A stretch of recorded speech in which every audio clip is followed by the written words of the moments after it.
Tengan a todos muy buenas tardes. Mi nombre es Liliana Yamelei Paisosa. Hoy me corresponde el laboratorio 8, las normas craneales del ojo. Los libros que utilicé para dicha realización fue Anatomía de Moore, octava edición, y Atlas de Nether, sexta edición. En esta vista anterior vamos a decir que el cráneo es una estructura que se encarga de cubrir y proteger el encéfalo, el conjunto de estructuras de varios órganos, estructuras que incluyen el sistema nervioso como el cerebro, el cerebelo y el bulbo raquídeo. Estos huesos al articularse entre sí forman un conjunto de estructuras craneales de forma ovoidal. Bien, en los huesos de la región de la cara vamos a tener 8 huesos, los cuales se dividen en 4 huesos impares ubicados en la región medial y 2 pares y laterales. Vamos a tener el hueso frontal, los huesos parietales, los huesos temporales, el hueso etmoide, y en otra visión, en la visión lateral podemos observar el hueso occipital. Bien, luego tenemos los huesos nasales, ¿verdad? Que son estos, los lagrimales, que son estos, el hueso maxilar, que es la mandíbula, los huesos del nación, el hueso nación, que va a ser eh, y vamos a tener el hueso cigomático, que son estos, entre otros que vamos a ir desarrollando más allá, mencionándolo, ¿verdad? Entonces, el hueso frontal es específicamente una porción escamosa plana que forma el esqueleto de la frente y se articula inferiormente con los huesos nasales cigomáticos de algunos adultos. En una sutura meotópica o sutura frontal persistente o restos de ella es visible en la línea medial de la glabela, que es esta de aquí, la glabela, y ligeramente deprimida situada entre los arcos superficiales. La sutura frontal divide los huesos frontales del cráneo fetal, ¿verdad? Luego los huesos parietales, que son los verdes, este, son planos y pares, ¿verdad? De forma cuadrítela y con las dos caras internas endocraneales y la externa exocraneal, ¿verdad? 4 bordes con sus respectivos ángulos.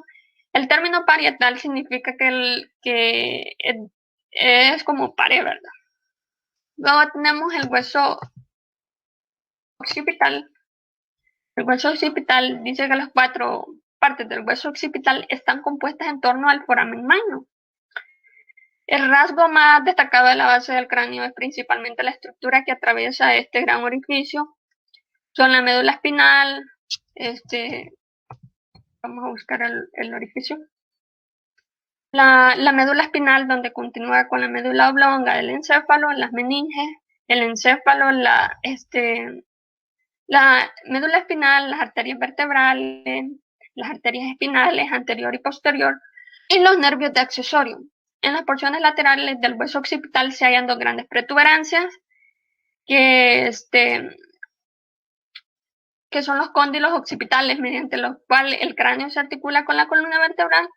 La gran cobertura entre el hueso occipital y la porción petrosa del hueso temporal es foramen yugular, desde el cual la vena yugular interna de los varios nervios craneales salen del cráneo. Normas caras o visiones craneales. Se la denomina así el aspecto externo del cráneo. Se pueden denominar como anterior o frontal, posterior u occipital, lateral, derecha e izquierda, superior, inferior o basal. Cuando nos referimos a la norma craneal superior, por lo general el cráneo es visto por arriba, es osvoide, y es ancho por atrás que por delante. En los 4 huesos que se observan en esta norma tenemos el frontal por delante, el occipital por detrás y los parietales derecho e izquierdos entre ellos. Estos huesos están unidos por suturas, las cuales tienen dirección de antero-posterior, son la sutura coronal, la sutura sagital y la lamboides o la lamboidea. La sutura coronal se une con los huesos frontal y parietal. La sagital une los dos huesos parietales en la línea media y lo que es la sutura lamboidea une los huesos parietales y el occipital. En la intersección de la sutura sagital y coronal se llama bregma. La intersección de la sutura sagital y lamboidea se llama latma. En el feto, en estas intersecciones están situadas las fontanelas anterior y posterior, respectivamente. Cuando hablamos de la norma craneal posterior u occipital, es la cara posterior del cráneo, en la cual se observan los huesos parietales, el occipital y la apófisis mastoidea del temporal.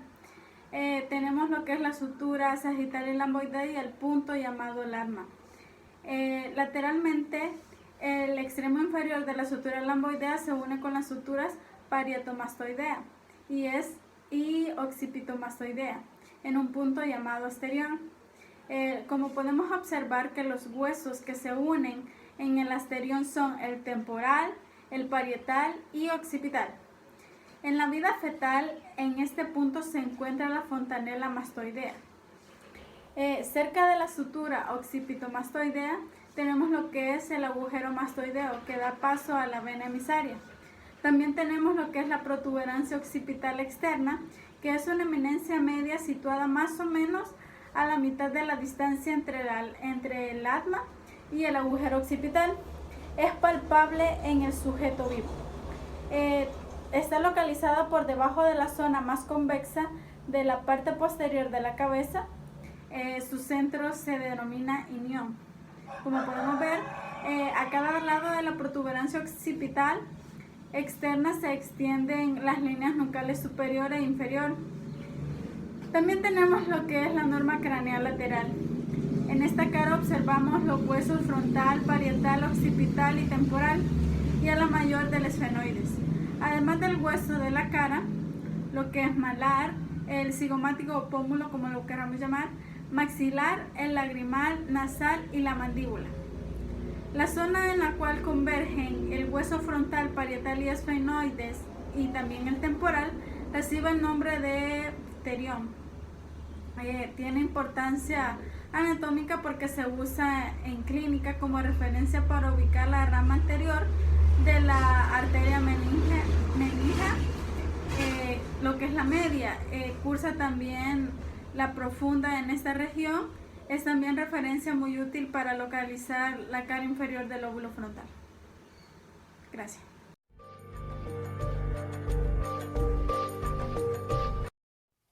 Aspecto externo del cráneo, visto desde adelante, constituye la norma anterior en la cual podemos observar la frente, las órbitas, los pómulos, parte ósea de la nariz, los maxilares y la mandíbula. Observamos que la frente está formada por el hueso frontal. Este se articula por abajo con los huesos nasales cigomáticos, malar o pómulo, maxilares y con otros huesos dentro de la órbita. Las dos mitades del hueso frontal están separadas hasta aproximadamente los 6 años por la sutura frontal. En algunos cráneos, la línea de separación persiste hasta la edad adulta. A esto se le conoce como sutura metópica. En esta norma vamos a identificar las siguientes estructuras, que es nación, intersección del frontal con dos nasales, glabela, región situada por arriba de la nación y entre ambos arcos superciliares, arco superciliar, elevación a cada lado y hacia afuera a partir de la glabela. Localicemos los forámenes, infraorbitario mentoniano, cigomático facial y supraorbitario. Por cada uno de ellos pasan nervios y vasos sanguíneos con el mismo nombre.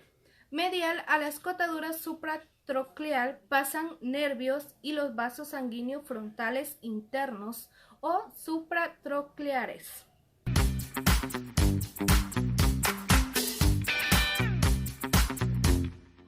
Son dos cavidades óseas que alojan a los globos oculares principalmente. Cada órbita presenta bordes y paredes. Vamos a identificar los huesos que forman cada uno de sus bordes. Primero tenemos el superior o supraorbitatorio, que lo conforma el hueso frontal. El externo o lateral lo conforma el hueso cigomático y frontal. El inferior o infraorbitatorio lo conforma el hueso cigomático y maxilar. Interno o medial lo conforma el hueso maxilar. También vamos a identificar sus paredes formadas por los siguientes huesos. En superior o techo tenemos el hueso frontal y efenoides, externa o lateral el hueso cigomático y efenoides, inferior o piso tenemos el hueso maxilar, cigomático y palatino. Interna o medial tenemos el hueso etmoides, lagrimal, maxilar y efenoides. Vamos a reconocer la mandíbula. Esta aloja los dientes inferiores y consta de una porción horizontal, el cuerpo, y dos porciones perpendiculares, las ramas, y estas se unen al cuerpo con el que forman un ángulo recto. En el cuerpo vamos a identificar la sínfisis mentoniana, línea de unión de las dos piezas de que componen el hueso en el feto. Estas estructuras se bifurcan inferiormente para rodear a una eminencia triangular, la protuberancia o eminencia mentoniana, cuya base está deprimida en el centro, pero se eleva a cada lado para formar el tubérculo mentoniano. Por debajo del segundo premolar y a ambos lados está el agujero mentoniano, que da paso a los vasos y nervios mentonianos. Se describe en esta norma las ramas de la mandíbula, pero también se observan en la norma lateral. Identificamos las ramas en el proceso coronoides o apófisis coronoides, la incisura o escotadura mandibular o sigmoidea, el proceso condilar o cóndilo con sus porciones cabeza, cuello y cóndilo.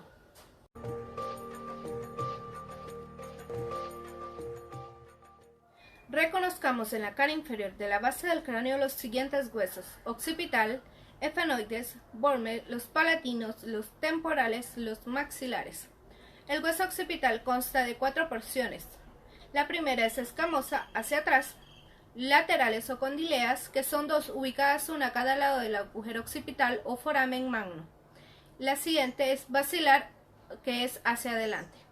También vamos a identificar la porción escamosa del hueso occipital, la protuberancia occipital externa, la cresta occipital externa, las líneas nucales superiores e inferior.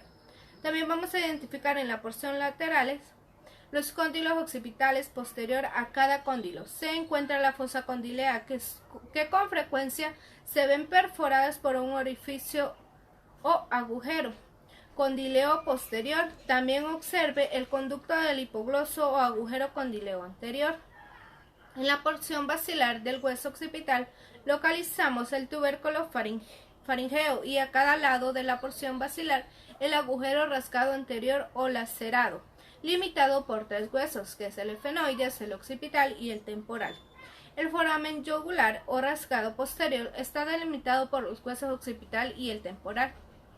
El hueso temporal, en esta norma se observa todas sus porciones. Además reconoceremos el orificio de entrada del conducto carotideo, el proceso o apófisis estiloides, el agujero estilomastoideo, la fisura petrotimpánica y la apófisis mastoides.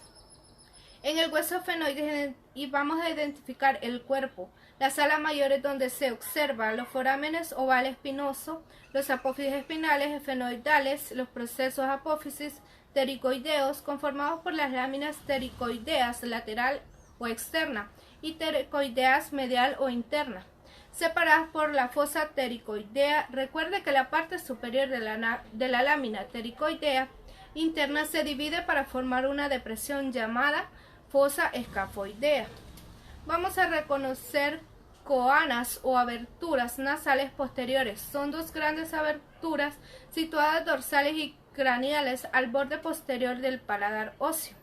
Vamos a identificar en sus límites superiormente por el cuerpo del efenoides las alas del Böhmer, inferiormente por el borde posterior de la lámina horizontal de los palatinos y lateralmente por la lámina tericoidea medial o interna, medialmente por el borde posterior del Böhmer. Vamos a reconocer al paladar óseo o esqueleto de la bóveda palatina. Se encuentra entre la cavidad nasal y la cavidad oral. Está formado por la apófisis palatinas de los maxilares anteriormente y por las láminas horizontales de los palatinos posteriormente. Vamos a localizar por atrás de los incisivos a la fosa incisiva. En la parte más posterior y lateral, los agujeros palatinos mayores. Por detrás de estos se encuentra uno o más agujeros llamados palatinos menores. Muy bien, mi nombre es Melvin Marcelino Rodríguez Reyes y les hablaré un poco acerca de las fontanelas, cavidad craneal y las fosas craneales. Para conceptualizar un poco, las fontanelas son membranas fibrosas que pueden palparse en la profundidad del cráneo y también en mayor de los casos, ¿verdad?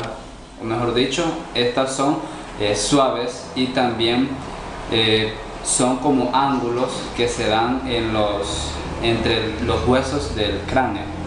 Muy bien, continuando aquí con respecto a las fontanelas, tenemos la fontanela anterior o también llamada bregmática. ¿Por qué es llamada bregmática? Bueno, es porque está en el bregma.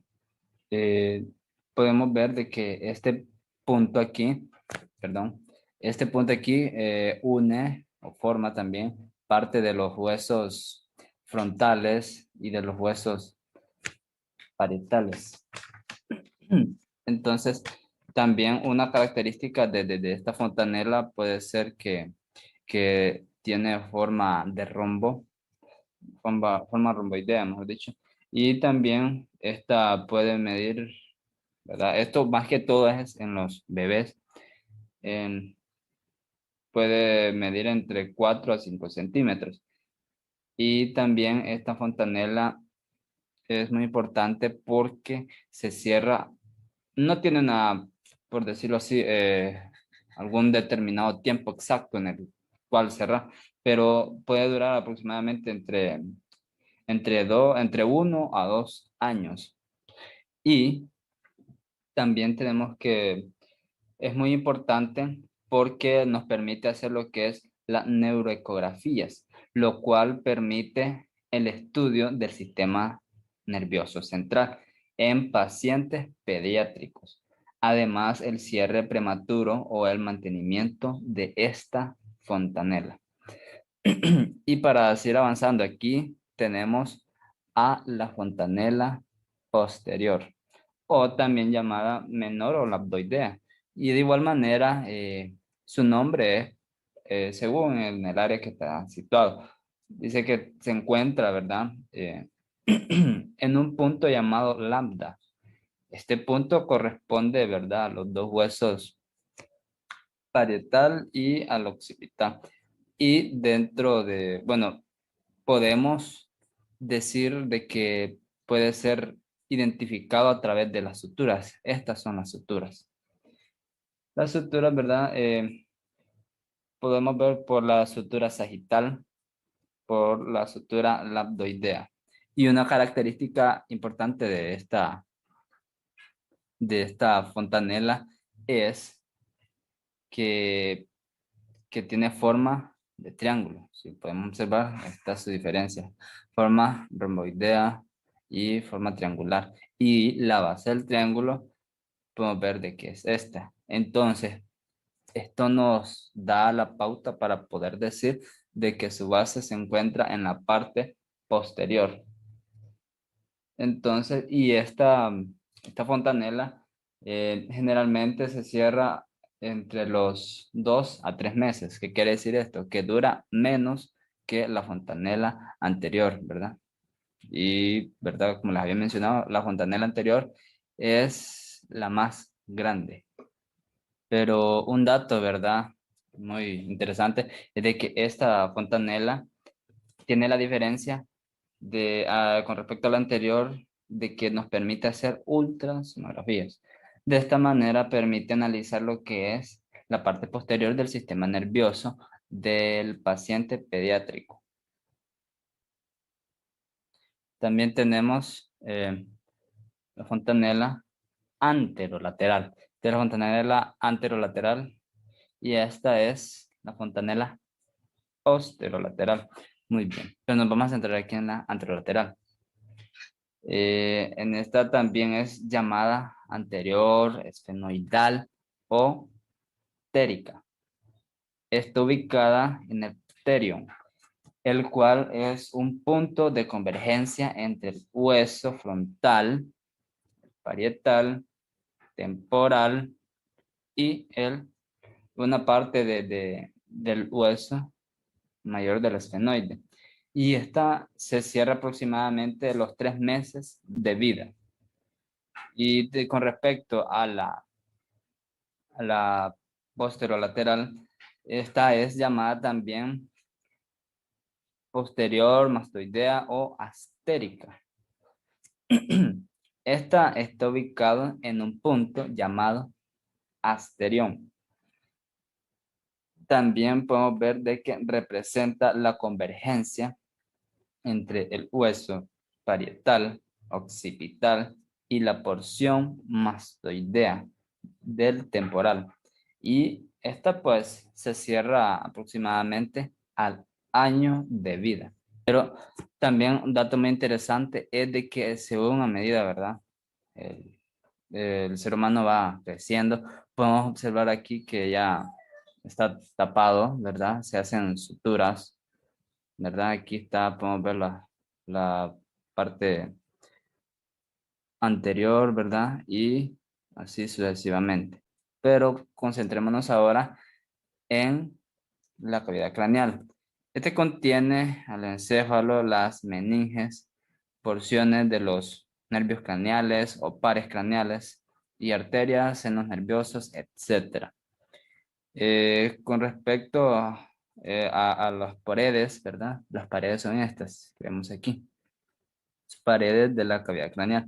Estas varían en grosor porque se habla de que en los hombres de edad normal, ¿verdad? De que no sean niños, ¿verdad? Ni adultos mayores, es más grueso. Pero en las mujeres, en los niños y en los ancianos, por decirlo así, ya es más delgado con respecto a los ancianos, ¿verdad? Su desgaste.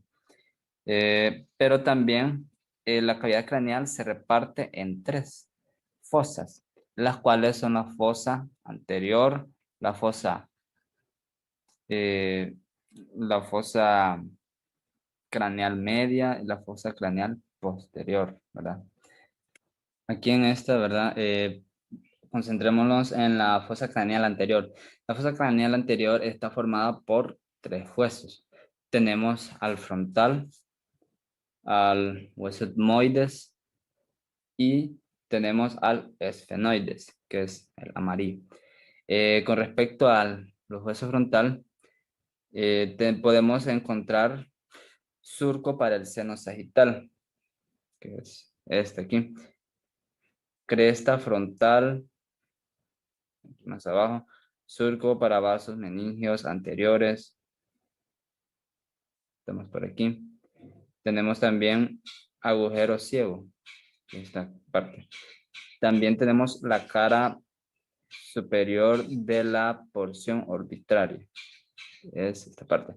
Y con respecto al hueso etmoides, tenemos 2, que es la crista galli, esta parte, lámina cribosa, más abajo. Y con respecto, ¿verdad? A la siguiente fosa, la fosa craneal media. Esta fosa es muy importante. Con respecto a la fosa craneal media, esta podemos ver que está formada también por el hueso esfenoides, por el hueso temporal, este rosado, y podríamos decir que comparte también con el hueso parietal. Dentro de esta área podemos ver que aquí encontramos al apófisis clinoide anterior. Podemos ver que es esta, la parte que está. También está el ala mayor, que es esta. Surco para vasos. Surco también para vasos meningios medios, o también llamados ramas frontales. Es este. tenemos el surco prequiasmático. Es aquí. También tenemos dentro de la silla turca, tenemos el tubérculo de la silla. Es este. Fosa hipofisiaria. Aquí. Dorso de la silla. Está más aquí atrás. Tenemos apófisis clinoides posterior. En este sector. Tenemos también, bueno, con ahí tenemos solamente el surco carotídeo para la arteria carótida interna. ¿Qué es esta partecita aquí? Muy bien, y de allí con respecto al hueso temporal, tenemos porción escamosa, que es por acá. Tenemos también, bueno, ahí es la porción escamosa y porción petrosa. Surco para el nervio petroso menor. Está por acá.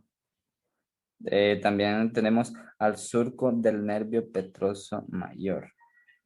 Este va más aquí. Eminencia arqueada. Y, ¿verdad? Esto es con las partes de la fosa craneal media. Muy bien. Aquí, para finalizar, tenemos la fosa craneal posterior. Esta es la mayor e inferior a las 3 fosas craneales. Esta aloja lo que es el cerebelo y la médula oblongada y está formada principalmente por los huesos occipital, pero también el dorso de la silla del esfenoides marca su límite anterior. Aquí podemos ver. Y está formada por 3 huesos, que es el occipital, el parietal y el temporal. Pero aquí en el temporal solo abarca dos estructuras. Es el surco para el seno petroso superior. Está por aquí. El surco para el seno sigmoideo. Estamos aquí abajo. Y en el hueso parietal tenemos al surco, las ramas parietales. Tenemos aquí que son estas. Y el ángulo mastoideo, que lo encontramos aquí. En el hueso occipital, pues claramente podemos ver que abarca todas las estructuras. Tenemos al clivus, encontramos aquí. Tenemos también el surco para el seno petroso inferior. Está un poco más aquí abajo. Porción basilar.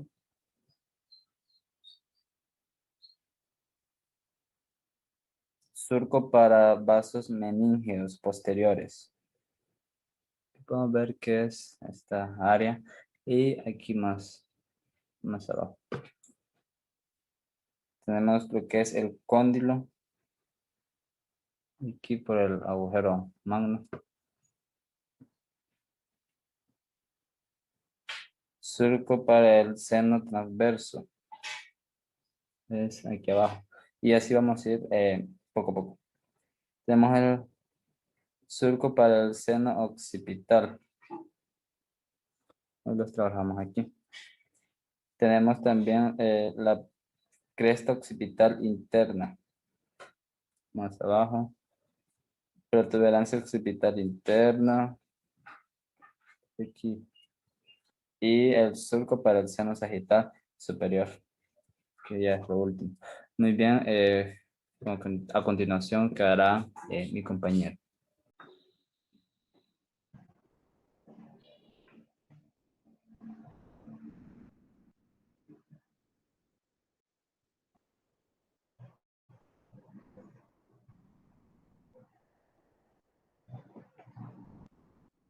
Mi nombre es Mónica Nicole Salgado Campos y voy a hablarles un poco sobre el ojo. El ojo es un órgano relativamente circular, no es tan pesado, su peso es de 7 a 7,5 gramos. Ahora bien, hablaremos sobre los músculos que se encargan de moverlos, también llamados músculos intrínsecos del ojo o extraoculares. En una visión lateral derecha, todos los músculos rectos se insertan en la parte anterior de la esclerótica, que recuerden es coloquialmente conocido como lo blanco del ojo. La distancia de la parte de la inserción del recto superior es de 8 milímetros. Su función es rotar, o sea, elevar el ojo hacia medial, aduciendo el ojo. Luego hablamos del recto inferior, que se inserta en la parte anterior de la esclerótica a 6,5 milímetros de la córnea. Su función es que desciende el ojo, es como decir, mirar hacia abajo. Además, también lo lleva hacia medial y hace aducción del ojo. El recto interior se inserta a 5,8 milímetros medial a la córnea. Solamente se hace movimiento de aducción. Y el recto externo, como 1 milímetro a la raíz de la córnea, que hace la función de abducción y que lleva hacia afuera el ojo, partiendo del recto interno. La distancia aumenta formando una espiral. Vamos a verlo desde el punto anatómico. Vemos que antes de insertarse es atravesado por uno de los oblicuos, que es el oblicuo superior, que se interpone igualmente entre el recto inferior, que es cruzado por el oblicuo interior, que queda superficial con respecto al recto inferior, y su diámetro anteroposterior es de 25 milímetros, y su diámetro transversal, el promedio es de 23,5 milímetros. Ahora bien, su diámetro vertical es de 23 milímetros aproximadamente, pasando el segundo grupo de músculos, que son los oblicuos, que son dos. El oblicuo mayor o superior, que se inserta en la parte posterior de la esclerótica, que se origina en la menor de las esfenoides. En relación del conducto óptico, su función es rotar el ojo hacia medial a través de, además de ayudar en el descenso y abducción del ojo. El oblicuo menor o inferior se inserta también en la parte posterior de la esclerótica y su origen es en el maxilar superior, lateral, al lagrimal. Entonces, el conducto lacrimonasal y su función es elevar y abducción del ojo. Además, hace torsión externa. El elevador del párpado tiene su origen en el esfenoides en relación al conducto óptico y su inserción es de dos maneras. Una en la piel del párpado y lámina tarsal, perforando la estructura septum orbitario, y en este tendón que se denomina tendón de Müller, del mismo elevador del párpado. Su función, como lo indica su nombre, es elevar el párpado, generando la apertura del ojo. Tenemos la túnica externa o fibrosa. En un polo anterior está representado por la córnea y un polo posterior por la parte central de la esclerótica.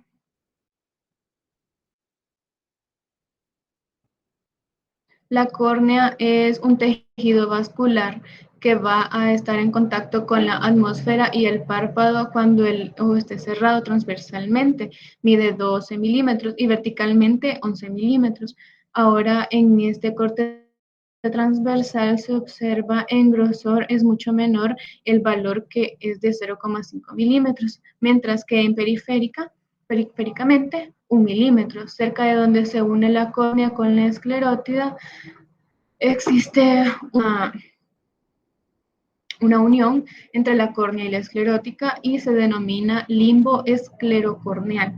La conjuntiva, que es la que rodea la córnea, o sea, una membrana protectora. Ahora bien, en esa misma unión de la esclerótica con la córnea, vamos a encontrar una estructura, el retículo trabecular, que es una red de fibras. También se observa un ángulo entre el iris y la córnea, que recibe el nombre de ángulo iridiocorneal. Es muy importante porque es donde se reabsorbe el humor acuoso. Vamos a pasar a la esclerótica, que es lo que coloquialmente conocemos como lo blanco del ojo, que forma la túnica fibrosa del ojo junto con la córnea. Varía en espesor superficialmente a lo que la esclerótica, que es lo que se ve en blanco Hay un espacio que recibe el nombre de espacio episcleral. Encima de él hay un tejido fibroso que es el tejido episcleral. Por fuera encontramos la aponeurosis vulvar, que es penetrada por los músculos del ojo, que veremos más adelante. En la parte posterior, que es la más gruesa, es donde la retina forma el nervio óptico. Este nervio óptico perfora el esclerótico, pero no es un hueco en sí, sino es una fibra que tiene muchos huecos. Por eso en esta zona de aquí se denomina lámina cribosa. Esta es entonces una visión transversal superior que se ve como la córnea está en contacto con la conjuntiva y esto sería el párpado. Y se continúa con la esclerótica, esto sería la aponeurosis y esto sería la esclerótica. Que vean cómo se continúa con la cubierta que tiene el nervio óptico. La coroides va a nacer más o menos al polo posterior del ojo, va a cruzar el disco óptico. En la coroides es donde se encuentra la mayoría de vasos sanguíneos, que es el que se encarga de irrigar al globo ocular. Entonces, un dato importante es que su capa no está adherida a la retina, sino que solamente los une un tejido conectivo. La coroides va a llegar anteriormente hasta el nivel en donde la retina llega a ser la hora cerrada, que es donde la retina se va estrechando. De ahí en adelante se denomina cuerpo ciliar. La coroides presenta 4 capas. La más superficial, que es la que está en contacto con la esclerótica, es la lámina supracoroidea. La siguiente capa es la lámina vascular, que esta lámina tiene los vasos sanguíneos grandes que tienen 2 planos, uno superficial, que es la arteria, que es la más larga posterior, mientras que estas son las cortas posterior. Además tiene un plano profundo, que es el venoso, que estas venas terminan en las famosas venas forticuosas, que son las que después terminan drenando a la vena oftálmica. Seguimos en profundidad con la capa lámina corpiocapilar y por último la capa que está más en contacto con la retina será la membrana basal. Existen unos ligamentos que son los que sostienen al cristalino en su lugar y son los que pueden hacer que éste se alargue o vuelva a su forma original. Se inserta en lo que son los procesos ciliares y son denominados los suspensorios del cristalino. Encontramos lo que es un cuerpo vítreo, que este cuerpo vítreo está conformado por la membrana vítrea y o aloidea, que está toda estructurada. Tenemos la cara anterior, que está dada por la cara anterior de la córnea hacia periférico. Estaría la iris hacia el centro de la pupila, que no es más que el orificio que deja la iris en el centro. Y el cristalino. La cara posterior, que sería la que está anterior al iris, tiene como posterior hacia el centro por el cristalino y hacia la periferia por los ligamentos cristalinos. Todas estas cámaras están bañadas por el humor acuoso, que es un líquido producido por procesos ciliares y por vasos sanguíneos que tiene el iris. Y es la cara anterior a nivel del ángulo iridio-corneal, donde se encuentra el conducto de Slem. Se reabsorbe. Las glándulas lagrimales se encuentran en la cavidad superior del lagrimal, que está conformada por 2 porciones, una orbitaria y otra palpebral. Hay un músculo que se encarga de dividirlas y es el elevador del párpado. En estas glándulas lagrimales es donde se producen las lágrimas, que luego son vertidas a lo que es el saco conjuntival superior, que es una membrana que recubre todo el ojo a través de los conductos lagrimales, que son de 6 a 10, que ellos drenan a las glándulas y su inervación parasimpática, que es la principal que hace la secreción, es por fibras preganglionares. Y de ahí salen las fibras postganglionares, que terminan de llevar la inervación hasta la glándula. De la inervación simpática, que viene dada por el ganglio cervical superior, que da las ramas que intervienen en la glándula, y su función es parar la secreción de lágrimas. Los conductillos lagrimales les encuentran en la región interna de cada ojo superior. Las lágrimas entran a los conductillos a través de los puntos lagrimales. Entre ellos dos se encuentra la furúncula lagrimal. Las lágrimas se drenan al saco lagrimal que penetra al conducto lacrimonasal y las lágrimas terminan llegando a lo que es la cavidad nasal.